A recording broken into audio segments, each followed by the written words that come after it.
বিসমিল্লাহির রহমানির রহিম। আসসালামু আলাইকুম। আজকে আপনাদের সাথে শেয়ার করছি একটি অসাধারণ টপস কাটিং এবং সেলাই। আর এই টপস কাটিংটা আমি করেছি আমার হিজাব কাটিংয়ের পরবর্তীতে সাইড থেকে যে বেঁচে যাওয়া কাপড়গুলো, সেই কাপড় থেকে আমি যে টপসটা তৈরি করেছি। আর ব্ল্যাক কালার কাপড়টা হচ্ছে আমার সালোয়ারের হাইট সাইড থেকে বেঁচে গিয়েছিল। আশা করছি যাদের টুকরো কাপড় ইজিলি ঘরে পড়ে আছে, আমার ভিডিওটি দেখলে ইজিলি পেরে যাবেন এই ড্রেসটি কাটিং করতে বা টপসটি কাটিং করতে। তো কথা না বাড়িয়ে কাটিং পর্বে চলে যাব। তো আমি যেহেতু এখানে হিজাবের নিচের ঘেরের অংশটা নিয়ে কাটিং করছি, তো নিচের ঘেরে কাটিংটা করলে যেহেতু ত্রিভুজ আকারে আমরা ইনারটা বা যেই ঘেরটা কাটিং করি, তো সেই কর্নার থেকে কিন্তু কাপড়গুলো বেঁচে যায়। আমাদের কিন্তু বডির অংশতে জোড়া হবে। তো এখানে আমি প্রথমে বডি মেজারমেন্টটা নিব। তো সেখানে আমাদের কম হয়েছে, এখানে আমি আবার বাড়তিভাবে 4 ইঞ্চি কাপড় একসাথে মানে 4 ভাঁজ করে একসাথে নিয়েছি। এখানে 8 ইঞ্চিতে যেহেতু টপস কাটিং করব, টপসটা কিন্তু আপনারা 3 বছর বা 3.5 বছর বাচ্চাকেও পরাতে পারবেন।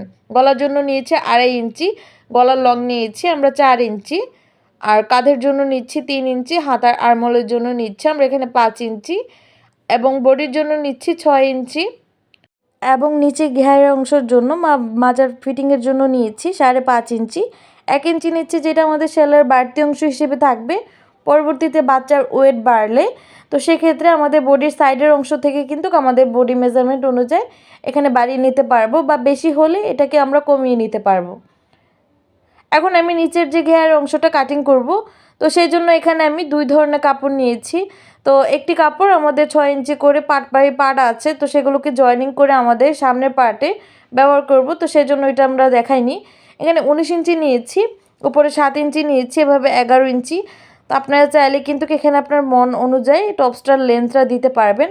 আর আমি যেভাবে কাটিং করছি সেভাবে আপনি গজ কাপড় এনে কিন্তু এই ডিজাইনটা করতে পারবেন। এমন না যে আপনার কাছে টুকরো কাপড় থাকতেই হবে।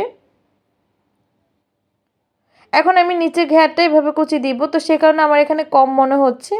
তো সেই কারণে আমি এখানে কালো কাপড়ও অ্যাড করব। তো এই যে কালো কাপড়টাও আমি মেজারমেন্ট করে এখানে কাটিং করে নিয়েছি, যেহেতু সেম, তো সে কারণে। আর নিচের যে সাইডের থেকে বেঁচে যাওয়া কাপড়গুলো থেকে আমি গলার জন্য পট্টিও কাটিং করে নিচ্ছি। সাইড থেকে যে বেঁচে যাওয়া কাপড়টা, সেটা আমরা অবশ্যই কাজে লাগিয়ে নিব। তো এখান থেকে আমি কাপড়টাকে ভাঁজ করে এখান থেকেও কিন্তু গলার পট্টি আরেকটি পিছন সাইডের জন্য কাটিং করে নিব। আর এই যে সাইডের কাপড় আমাদের এক সাইডে বডির অংশতে জোড়া হবে, তো সেই কারণে কিন্তু আমরা জয়েনিং করে বা জোড়া লাগিয়ে নিব। এই যে একটি সাইড আমাদের এমন হয়ে আছে, এটাতে আমাদের এখন জোড়া লাগিয়ে নিতে হবে। কাপড়টা নিয়ে সেলাই করার পর আমাদের যে উপরে টপ পার্টটা, সেটার মেজারমেন্ট নিয়ে কিন্তু আমরা এখন বাড়তি কাপড়টা কাটিং করে ফেলে দিব। কাটিং করে ফেলেছি, এখন আমাদের কাজ হচ্ছে গলার পট্টিটা জয়েনিং করে নিব।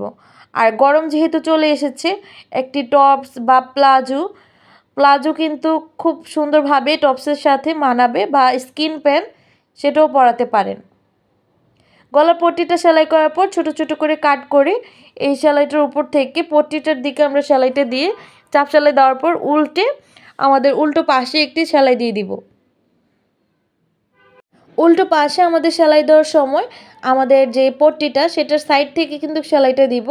দেওয়ানোর পর এখন আমাদের যে সামনের কালো অংশটা আমরা কাপড়টা ব্যবহার করব, সেটা যেহেতু 6 ইঞ্চিতে আমরা কাটিং করে ফেলেছিলাম, আর সালোয়ার হাইট দিকটা যেহেতু খুবই অল্প ধরনের কাপড় থাকে, আমি সেম মেজারমেন্টটা করার জন্য এখানে কাপড়গুলো পার্ট বাই পার্ট করে জোড়া লাগিয়ে নিয়েছি। এখন পিছনের জন্য যেহেতু আমরা প্রিন্টেড কাপড়টা ব্যবহার করব এবং সাইডেও সামনের দিকে ছোট্ট করে প্রিন্টেড কাপড় ব্যবহার করব, তো সেই কারণে আমাদের এখানে কিন্তু কাপড়গুলো নিচ থেকে সেলাই করে নিচ্ছি। এটা কিন্তু আমরা দামানের পোর্শন সেলাইটা করছি। তো সামনে এবং পিছন পার্ট দুটোটাই আমরা সেমভাবে মোটা করে বা মিডিয়াম আকারে সেলাইটা করে নিচ্ছি। তারপর দুটো সাইড আমরা জয়েনিং করে নিব। জয়েনিং করার পর কাপড়টাকে 4 ভাঁজ করে মাঝখান থেকে একটি আমরা ছোট করে কাটিং করে রাখবো। সেক্ষেত্রে আমাদের মাঝ বরাবর এটাকে সেলাই করতে খুব ইজি হবে। এখন আমাদের টপ পার্টটার কাঁধের অংশগুলোকে জয়েনিং করে নিব। তো জয়েনিং করার জন্য আমাদের জয়েনিং করার পর এখন শুধু কাজ হচ্ছে হাতার আরমোলটা চারো সাইডটা চিকন করে সেলাই করে নিব। এখানে ব্ল্যাক কালার কাপড় দিয়ে পাইপিংও দেওয়া যেতে পারে, যেহেতু আমি আজকে টুকরো কাপড় দিয়ে দেখাচ্ছি তো সেই কারণে কিন্তু আমাদের এক্সট্রা কোনো কাপড় নেই। এই টপসটা আপনি আধা গজ পরিমাণ কাপড় দিয়েও কিন্তু ইজিলি 1 থেকে 1.5 বছরের বাচ্চার জন্য ইজিলি তৈরি করতে পারবেন। আর একটু কাপড় বাড়িয়ে নিলে আপনি এটা 2.5 থেকে 3 বছর মানে এক গজ কাপড় দিয়ে আপনি 2.5 থেকে 3 বছরের বাচ্চার জন্য তৈরি করতে পারবেন।